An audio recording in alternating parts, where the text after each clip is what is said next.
All right, hello and welcome back to the Daily Budget presented by the one and only Marco. and Alex. Ooh, the Billionaera crew. Yeah, so today we wanted to do a continuation on last week's episode where we talked a little bit about budgeting. Correct. We covered a lot in that episode and we wanted to not only talk about it, but we wanted to provide, a real life example, something that you can see and follow along to in real time.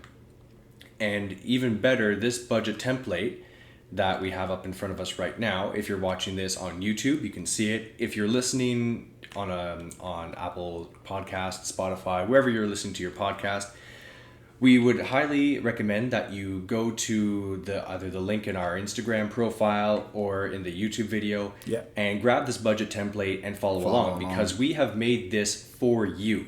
That's right. Everything is done, everything is created, we've got everything ready for you to fill out. So we'd recommend downloading it and fill it out with us in real time if you're not able to watch it on YouTube. That's right. So what we're really going to do is just fill it in and just give you guys a grasp concept of what is a budget, how does it really look, and how you can really use it to make effective financial decisions in your life. Mm-hmm. And so if you recall from last week's episode, a budget has two main parts. Your incomes, which you can see here, and your expenses, which you can see down here. Now, what we've done is we've added a couple extra sections. One here in particular dedicated to savings with a little breakdown.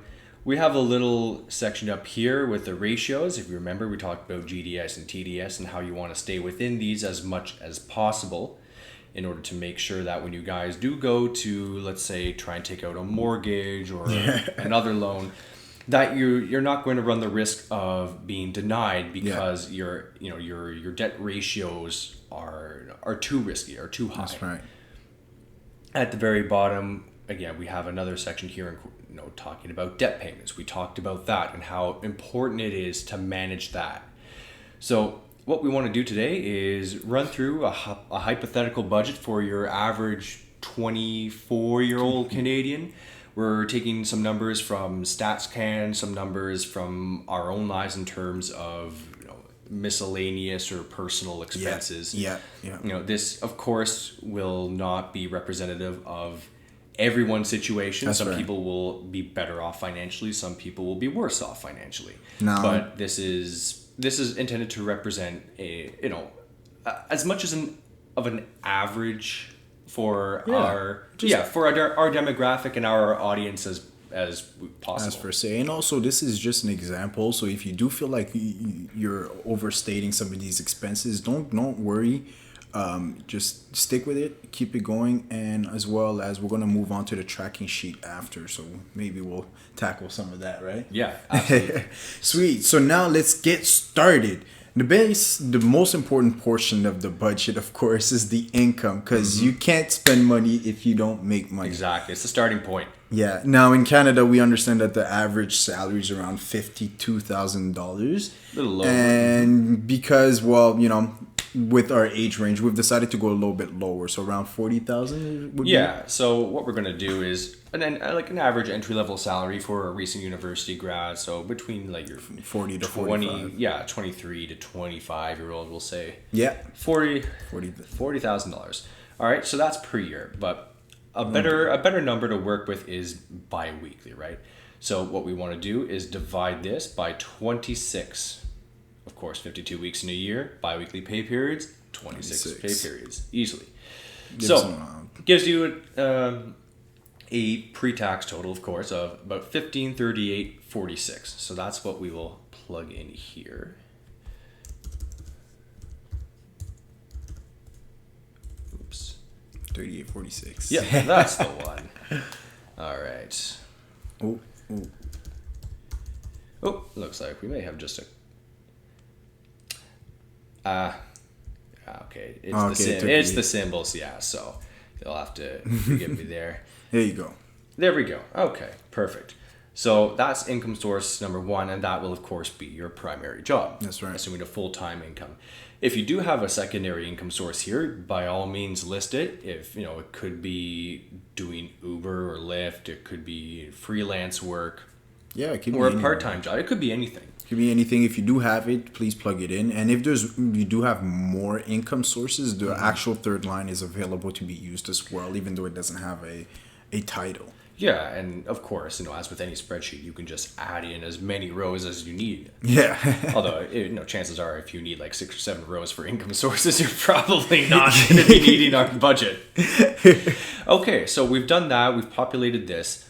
And as you can see, it's already populated automatically some goals or some numbers down here in the savings column.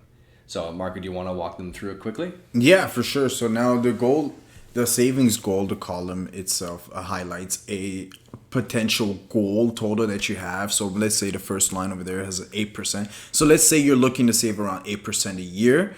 We'd have to change these numbers, of course. Mm-hmm. So now let's say I'm trying to put around 4% into my investments, keep another 2% for my personal expenses, and a 2% for my emergency. This is hypothetical numbers. Just to say, if you wanted to save around 8% a month from your income, it would be around $266.66. Yeah, and we've built it so that, as you just saw, as you change these numbers, these numbers automatically update to show you how much you should be saving to put towards different things. So, of course, we talked about last week, we talked about the different types of savings, because you want to have some for an emergency, some for personal, and then the rest to be invested. That's right. And by doing this breakdown, you can see exactly how much total you should be saving and how much of that total should be put towards each thing. Correct. Perfect. Simple. Simple. But we've used this. The reason why I put it first is because I really believe in the pay yourself first formula. Not necessarily to say that you have to put $266 immediately into your savings account after your paycheck, but to aim to have $266 after your expenses for that week or for that pay period or that monthly period. Yeah.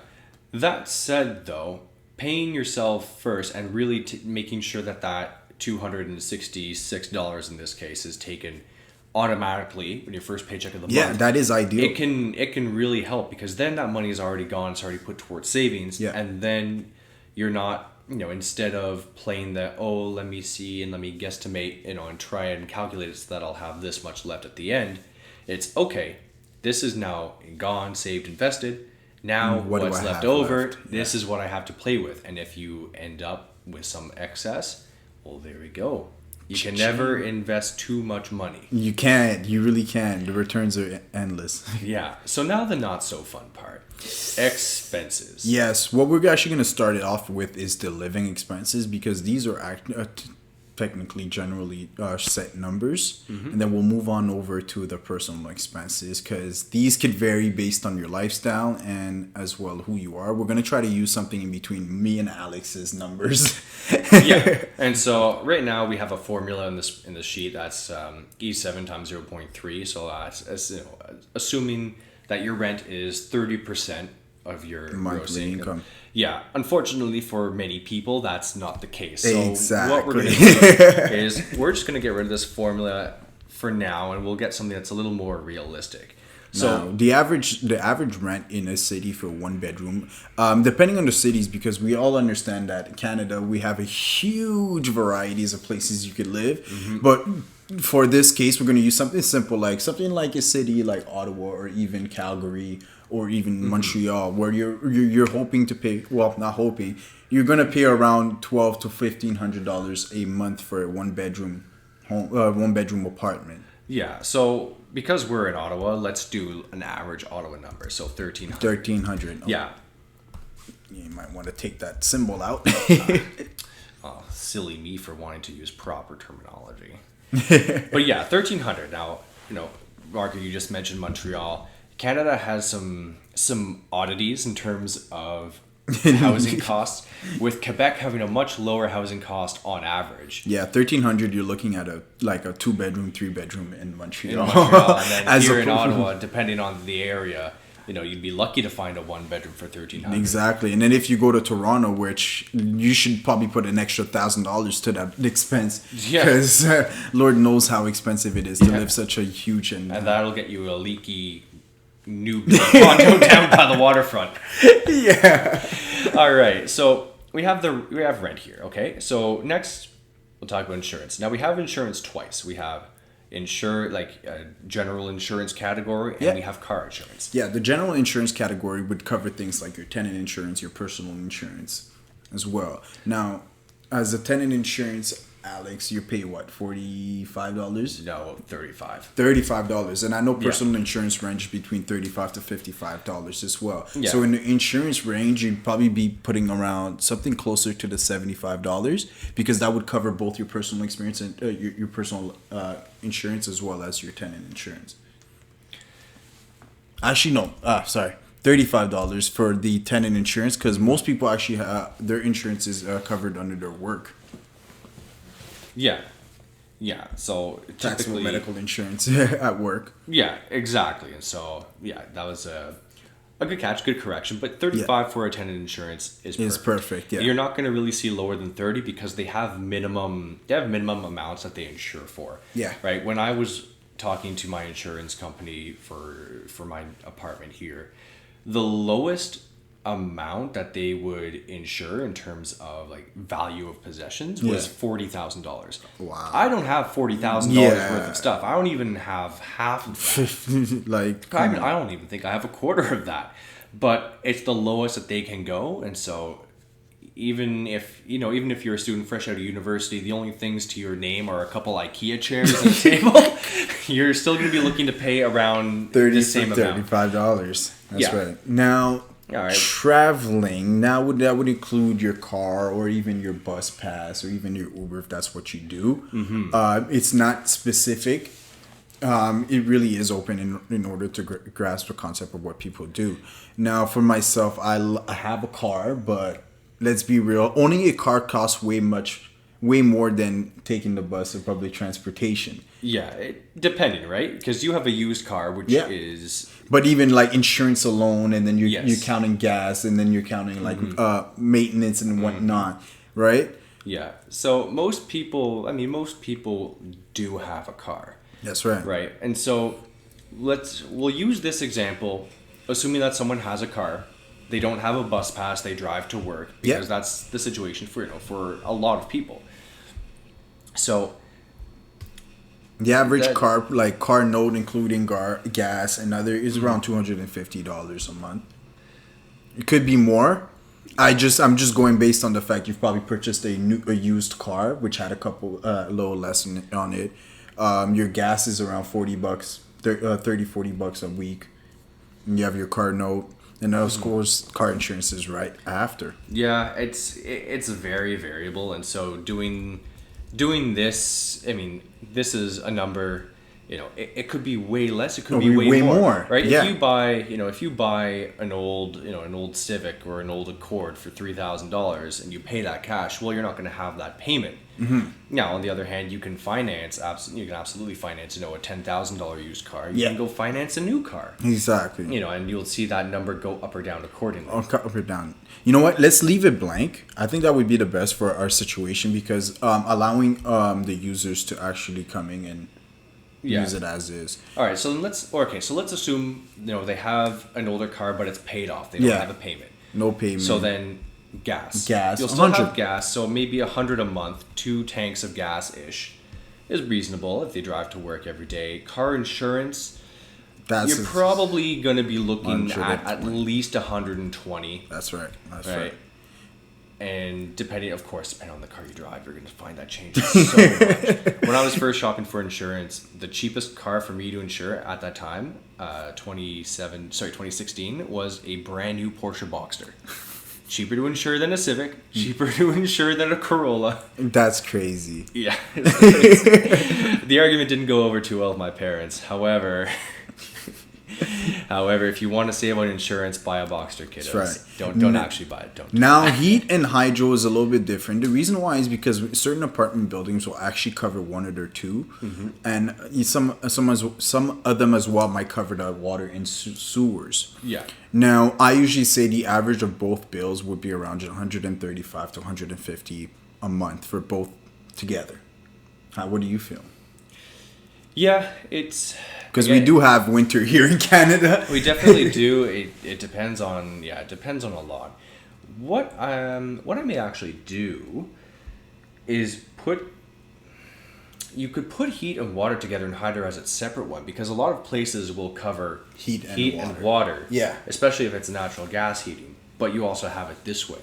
So if, depending on your situation, you may want to change this around. So if your building, for example, my apartment here, my building covers heat and water. I could change this so that says heat and water, and then hydro is its own line item down here. Yeah. But hydro will be the biggest expense for everyone. Correct. Yeah. But let's say in this scenario, your water is covered, so you don't have to pay that. Heat and hydro, yeah. If it's electric heat especially. Yeah. You're definitely looking around $75 to $100 a month. Yeah, 50-ish for hydro, probably another 50 per month when you average it out over the year, because summer you won't use it, winter you'll use it a lot. So we'll put 100 there. All right. Now, what do we have for the living expenses in total? We have $1,655. All right, so a little over 50% of your gross income. Yeah. Unfortunately, we're not done yet. Unfortunately, we're not. And that's why we wanted to do this budget template, is to really show you guys the reality of how things go. Yeah, and this exercise is a real eye-opener. Even if you have a background in business and finance like us, even if you deal with numbers every single day and you're used to this, filling this out, it can be it can be frustrating, be an uncomfortable experience. It will be an uncomfortable experience, and welcome it because it's uncomfortable to find out the realities of how you live and what you may have done, but it's also worthwhile to know, because the direction of where you want to go is reliant on what you're doing right now. Absolutely. An uncomfortable truth is much better than blissful ignorance. Little cliche, but there's that saying, ignorance is bliss. It really is true. It really is. Yeah, and so we move now to the personal expenses, okay? Yes. And so this... my favorite. So your food, like hygiene, just health, entertainment, miscellaneous, phone, other internet. Yeah. Yeah, and then you can add another line underneath if you have anything else. Correct. So, food, my favorite. Well, let's be real. Mm-hmm. This is probably going to be one of the biggest expenses in the personal area. Yeah. And so the way we've set this up is, if it's your first time filling in this budget, we have this column called guess, because this is where you'll guess and you'll estimate how much you're going to be spending a month. Yeah. And then, like you mentioned earlier, Marco, we have the tracking sheet down here, which is where you can actually go and input all of your spending. And then next month, you can use this month's numbers from the tracking sheet to then fill in a more informed and accurate number for what your personal expenses are. Yeah. So things like, with your phone and internet, there's no real guesswork involved. You pretty much know. Minimum. So with a phone plan, of course, our phone plans here in Canada are ridiculously expensive. Yeah. So we'll put, let's say 90. Yeah. All right, realistic. Internet, again, you'll be looking at maybe... the sign. Yeah, you'll be looking at, let's say, maybe $80 a month. Yeah. Which is actually pretty reasonable. If you're looking for something that, not too crazy, high-speed internet for one or two. Well, that's just it. This is just a plain Wi-Fi connection. Yeah. This isn't even getting into cable or anything. That's right. Now, so food. Let's go back up. So food. If we're doing a budget for one person, an average monthly grocery bill, let's say about $200 to $250. Yeah, and if you're an athlete. Well, if you're an athlete and you have specific, or you have specific dietary requirements, then this may change. It could definitely be way more expensive, and you'll be well aware of that. Yeah. $200 may seem a little strict for some people, but it is easily doable. Yeah, facts. Especially if you watch what you eat and what you buy. If you're conscious. Yeah, that's a topic for a whole nother episode. Now, hygiene. Hygiene includes everything from your laundry to your bathroom needs and whatnot, which is essentials. Yeah, you say essentials. And, I mean, it's not as high as people would expect, but depending on who you are, like if you are a high maintenance individual where you're doing your haircut every couple of weeks, which can be expensive actually, like these are some things that you should definitely consider because these are part of your lifestyle, right? This is your presentation into the world comes from your hygiene, and I suggest something around $60 a month, even more sometimes if you are a high maintenance individual. okay. And so at $60, that will be, let's say that'll get you A haircut. a haircut one a month. That's Yep. enough for most people. And then it'll get you your toiletry. Yep, toiletries, so toothpaste, toilet paper. Yeah. Let's say moisturizer. Facial cleanser, moisturizer, even like an exfoliant, depending, know. And like this, the number in hygiene is a little different because like nobody buys for 1 month with hygiene. You have some items that are that will last you maybe a few weeks, but others that will last you maybe a month, 2 months at a time. Yeah. And so this could be very variable, right? You may have 1 month where you spend $100 because you just had to buy a new bottle of moisturizer, a new toothbrush, what have you. Yeah. And then that expense will drop down for a few months. Exactly. And that's the essential thing of having the tracking sheet where you could actually track how much you spent on those expenses. Yeah. All right. Now, moving on. Entertainment. Now, this is a huge gap because, once again, it's in regards to your lifestyle. It is definitely important for you to have a portion of it in your budget. Mm-hmm. And entertainment can cover everything from your subscriptions like Netflix exactly again like to going out to the bar. Yep. So and the average North American household has between like 4 and 6 subscriptions. Wow. Yeah. So we're looking around $100 on entertainment alone. Because 4 or 6 at $12 a pop. Yeah. Then you have you're going out like probably once a week or once every 2 weeks. Yeah. But beer is expensive. And the beer is expensive. $100 seems almost a little much. Eating out is expensive. Yeah. So let's say you have 4 subscriptions, an average let's price. say $150 to $200 on entertainment. Let's be real. Mm-hmm. Going out every time, $20 to eat plus $7 a beer. You're around $30 to go out every week.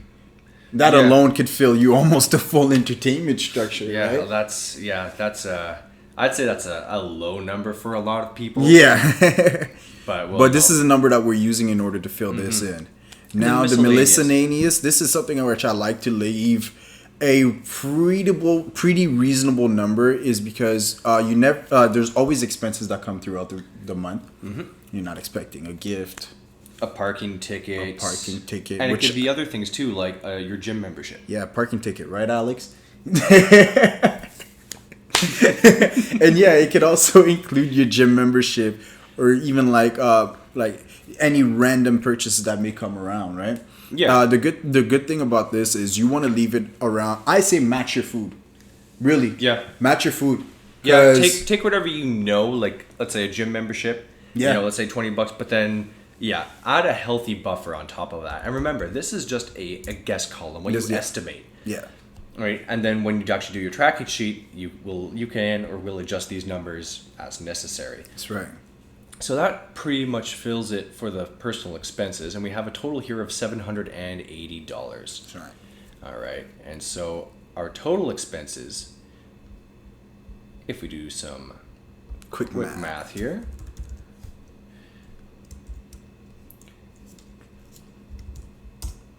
$2,435. Right. So.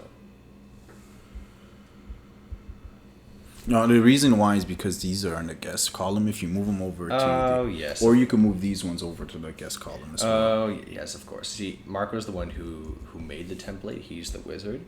And I'm just the Luddite who doesn't understand. All right, so $2,435. Mm-hmm. Now, what does that mean? Are we done? Is this it? $2,435. So if if I make $3,333, I spend $2,435. Does that mean I just have $900 left over to do whatever I want with? Not necessarily. Now, your budget could be a plan as to what your expenses will be, but of course, we know that your expenses will vary and they may change. What does this mean is, yeah, your 2435 is around your expenses per month. It wouldn't vary too much away from that. But it does say that if you do make around $3,000 a month and you end up around 2,400 in expenses, you'd be left with nearly $900 in excess cash. Yeah. However, of course, we have the savings here that That's takes away right. a little bit, and we also have taxes. Yeah. Yeah. So now the main thing about this budget is the fact that we use the gross income of the individual.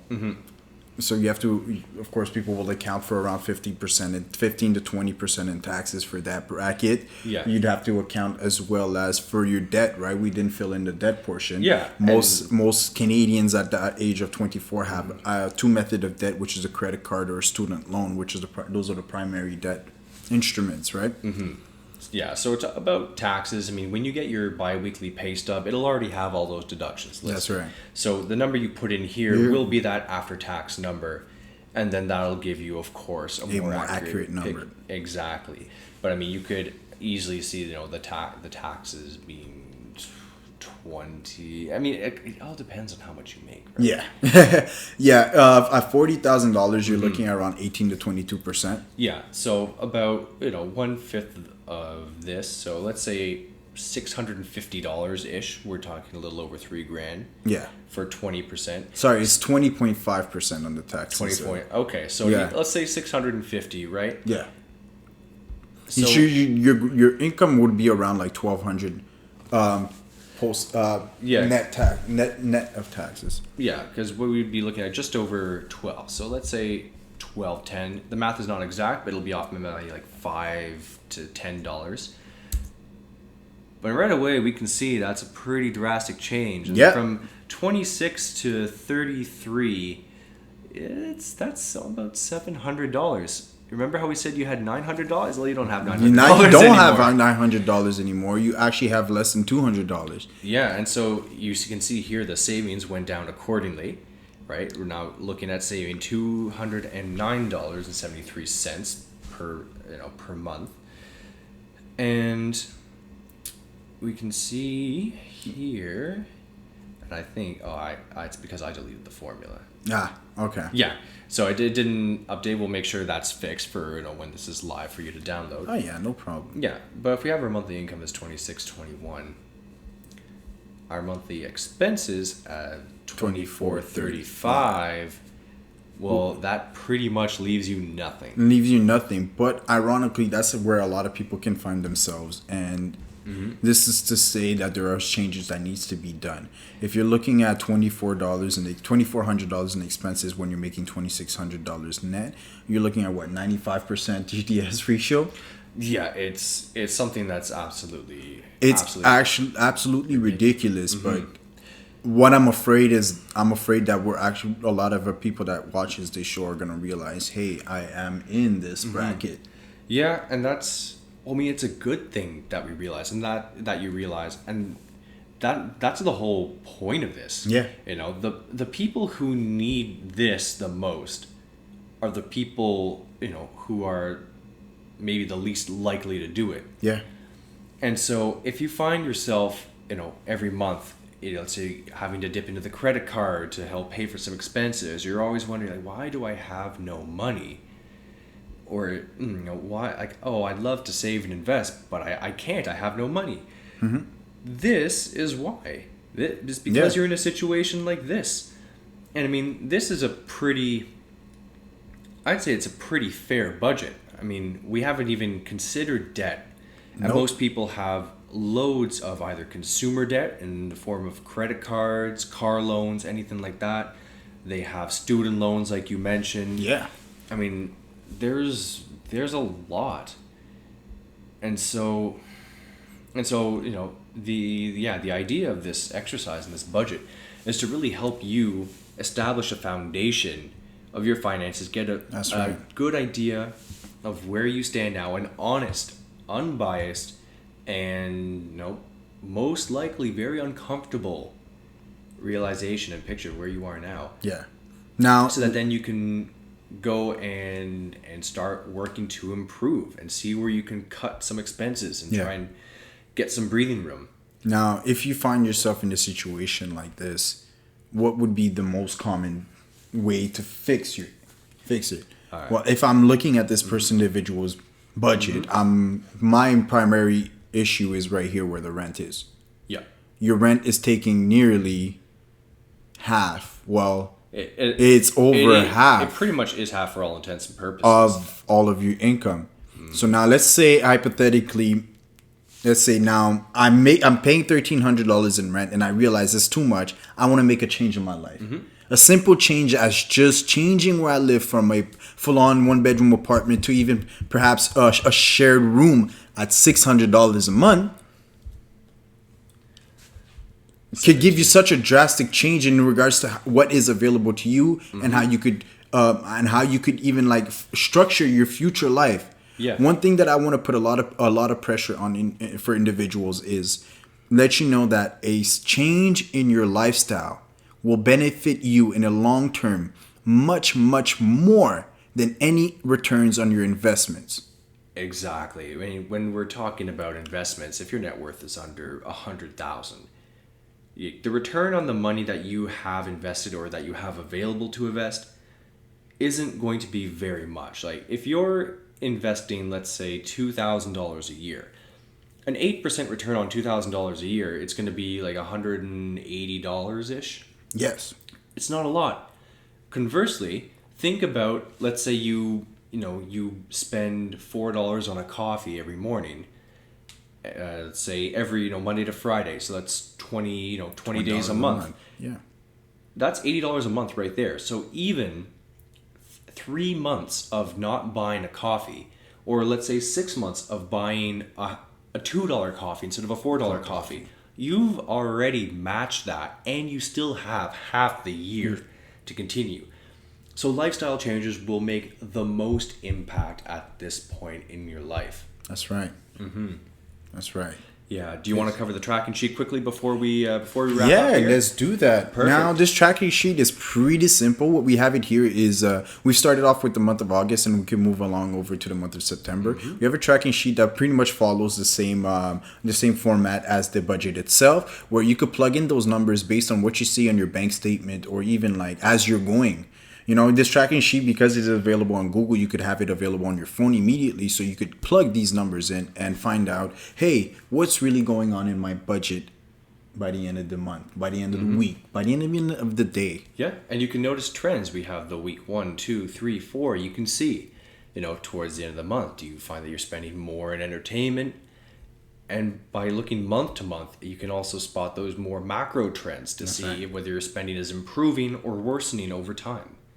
And then, to extend this further, all you need to do is just copy and then paste below and keep on going. Awesome.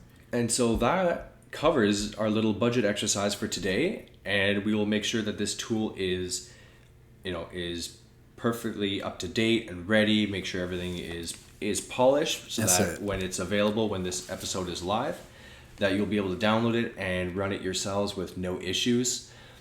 And that is all for us for today. Thank you so much for sticking with us, watching and listening. We encourage you, please subscribe to our YouTube channel if you haven't already. Give us a thumbs up, hit the bell icon to be notified. It'll help us as a channel grow and reach a larger audience, the people who need and want to hear this stuff. Yeah. And as well, follow us on social media. Follow us on our Instagram @_Billionaera. And stay tuned for content that we post on Instagram, on YouTube, and on your favorite podcast provider. Right. So until the next time, please go ahead and download that budget template, play around with it, and find out what would be the ideal situation for your life or whatever lifestyle or goal that you have. Play around with the budget template and get back to us with any comments, concerns, questions, praises, anything you want. That's right. We'll welcome them all with open arms. And with that, we're signing off. Thank you once again. Peace and out. Goodbye.